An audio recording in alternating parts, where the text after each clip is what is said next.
देखिए 14 का ए नंबर प्रश्न पर ध्यान दीजिए। जब सवाल में बैलेंस शीट नहीं दिया गया हो और तब साझेदारी फॉर्म का विघटन हो तो उस समय में आपको मेमोरेंडम बैलेंस शीट बनाना अनिवार्य हो जाता है, इसलिए कि आपके व्यवसाय में कौन कौन सी संपत्ति है और कौन कौन सा लायबिलिटी है, पहले तो ये देखना पड़ता है। तो इसीलिए यहाँ पर देखिए दिया हुआ है सवाल में कि गुड्डी, मुस्कान, अर्चना एक साझेदारी व्यवसाय में 40%, 30% और 30% के अनुपात में लाभ बांटते हुए साझेदार है। अब 40%, 30%, 30% का मतलब 4-3-3 अनुपात हुआ। क्या हुआ? 4-3-3। 4-3-3, ठीक है। तो अब देखिए उन्होंने फर्म को विघटन करने का निर्णय लिया है। विघटन के तिथि पर लेनदार 43,750, बिल्स पेबल 21,875, गुड्डी, मुस्कान और अर्चना का पूंजी दिया हुआ है, बैंक कर्ज की राशि दिया हुआ है और फर्म की संपत्तियां से इतना रुपया वसूल हुआ ये दिया हुआ है ना। और आपको कहता है आवश्यक खाता बनाइए, फर्म की पुस्तकें बंद कीजिए। जैसा कि फॉर्मेट हमने खींच दिया है, सबसे पहले आपको मेमोरेंडम बैलेंस शीट बनाना है। सवाल के आधार पर बैलेंस शीट में क्या सब जाता है देखिए। सबसे पहले जाता है कैपिटल गुड्डी का, गुड्डी, मुस्कान और अर्चना, तीनों का पूंजी कितना कितना है वो देखिए। 35,750 गुड्डी का, 25,250, 25,250 मुस्कान का और 17,500 अर्चना का। तो ये दोनों मिलके 60, 61, 61, 10, 71, 61, 10, 71 और 7, 78,500, ठीक है। उसके बाद सवाल में दिया हुआ है कि क्रेडिटर भी है। देखिए क्रेडिटर है 43,750, 43,750। उसके बाद बिल्स पेबल है, बिल्स पेबल है 21,875, 875। अब बैंक कर्ज की राशि भी दिया हुआ है 17,500, बैंक लोन 17,500, इतना रुपया दिया हुआ है। उसके बाद है कि फर्म की संपत्ति से इतना इतना बेच दिया गया, वसूल हुआ। तो वसूली वाला राशि बैलेंस शीट में थोड़ी ना होता है, वसूली जितना हुआ वो तो वसूली खाता में लिखा जाता है। बस हो गया, लायबिलिटी साइड खत्म। लायबिलिटी साइड का टोटल जोड़ कितना है देखिए सर, जोड़िए फटाफट। 5, 7, 5, 12 के 2 हाथ में 1, 5, 5, 10, 10 अब 15, 25, 1, 26 की 6 हाथ में 2, 8, 2, 10, 10, 4, 14, 14, 7, 21 के 1 हाथ में 2, 7, 2, 9, 1, 10, 4, 14, 2, 16, ठीक है। 1, 61, 625। तो यहाँ भी 1, 61, 625। तो इधर साइड में अगर कुछ नहीं है तो आप जानते हैं कि बैलेंस शीट के लायबिलिटी साइड का जोड़ और एसेट साइड का जोड़ बराबर होता है। तो अगर लायबिलिटी साइड का 1, 61, 625 है तो उतना का कोई ना कोई तो संपत्ति होगा हमारे पास।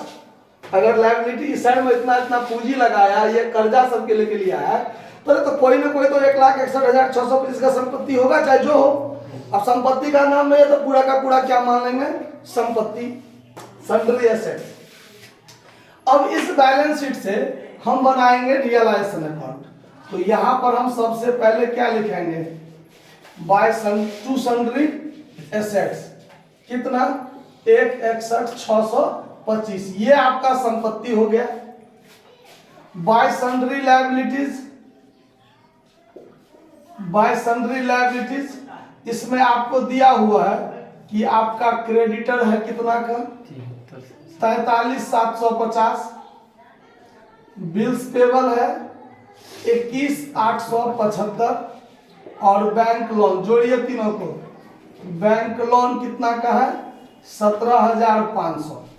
अगर इस तीनों को जोड़ दीजिएगा तो कितना हो जाता है, जल्दी जोड़िए। 83,125। 83,125 हो गया। अब ये जो आपका संपत्ति है इसको बेच के जो रुपया वसूल होता है तो by cash account assets realise लिखिएगा ना, और वो आपको सवाल में दिया हुआ है कि 1,53,125 रुपया आपको वसूल हुआ। ठीक, और ये जो कर्जा है इस सब कर्जा को हम डेबिट साइड में to cash account liability paid करके ऑल लायबिलिटी, क्योंकि किसको कितना देना है नहीं क्लियर है, ऑल लायबिलिटी 83,125 पूरा का पूरा भुगतान करेंगे। किसी को कम देना है ऐसा सवाल में नहीं ना है, इसका मतलब तीनों को जितना जितना रुपया है सब देंगे। तो इस तीनों का नाम यहाँ यहाँ यहाँ लिख के आप दे सकते हैं। हम एक के बार में 83,125 दे दिए, कोई दिक्कत। अब चलिए, अब आपका यहाँ का सवाल खत्म हो गया। अब दोनों साइड का जोड़ घटाव कर दीजिए। वसूली व्यय सब ऐसा कोई आइटम है नहीं, अगर पूरा को जोड़िए तो देखिए क्या होता है, डेबिट साइड का जोड़ बड़का होगा तो 125 मिला के हो जाएगा 750, और ये हो गया 3 1 4 16 8 24, 2,44,750 होता है, हैं? तो इधर भी 2,44,750 होगा। तो इधर जो घटेगा वो हो जाएगा loss all partners capital account, all partners capital account, थोड़ा हम शॉर्टकट में लिख दिए हैं लॉस। कितना रुपया लॉस हो गया? 8,500। और ये साझेदार कौन सा बांटेगा? गुड्डी, मुस्कान और अर्चना, तीनों आदमी क्या करेगा? बांट लेगा। तो 8500 को यदि हम 4 3 3 के अनुपात में बांटे तो 850 हो जाएगा, 10 से भाग देंगे तो अगर हम 3 से गुना करें तो 2550 2550, इसमें एगो 850 और जोड़ दीजिए 3400 रुपया, इतना इतना हो जाएगा। समझ में आया बात? कोई दिक्कत? 4 3 3 अनुपात में बांट दिए हैं। आप लोग को बांटना आता है, आप लोग बांट लीजिए, हम अपने तरीका से बांट लिए हैं। अब आप यहाँ क्या कीजिएगा, जब पूंजी खाता खोलेंगे तो बाय बैलेंस बीडी, तो ये जो आपका बैलेंस बीडी है 35,750, 25,250 और 17,500, ये लिख दीजिएगा। और कहीं भी और कोई आइटम नहीं है, सीधे ये लॉस जो है to realisation account loss, to realisation account loss बांट लीजिए 3400, 2550, 2550, बात खत्म। यही रुपया जो बचेगा पेमेंट करेंगे 35,750, यहाँ भी 35,750, जो घटेगा to cash account final payment कितना आया घटा के? 32,350, ये 25,250, 25,250, इसमें से घटा देंगे 24,000, 22,700।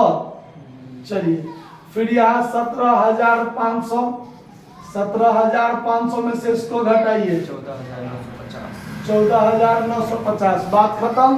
अब क्या करेंगे, तो अब बनाएंगे कैश अकाउंट। तो यहाँ पर टू बैलेंस बीडी वाला आइटम, इसमें कोई आइटम तो था नहीं, तो ये तो नहीं होगा। टू बैलेंस बीडी क्या होता है? पहले से आपके बैलेंस शीट में कितना कैश था, तो वो चीज तो पहले नहीं था हमको, वो नहीं होगा। अब रुपया वसूल होकर के कितना आया है देखिए, ये 1,53,125, तो ये हुआ to realisation account assets realised. तो ये आइटम जब नहीं है तो ये देने की कोई जरूरत नहीं है। यहाँ पर 83,125 आप लायबिलिटी का पेमेंट किए हैं, तो बाय रियलाइजेशन अकाउंट लायबिलिटी पे 83,125 ये पेमेंट कर दीजिए। और ये तीनों जो फाइनल पेमेंट किए हैं इधर दे दीजिए, bye partners capital account final payment डाल दीजिए। गुड्डी का, मुस्कान का और अर्चना का कितना कितना है? 32,350, 22,700 और 14,950 जोड़ दीजिए, कितना होता है? कितना? 70,000 नेट।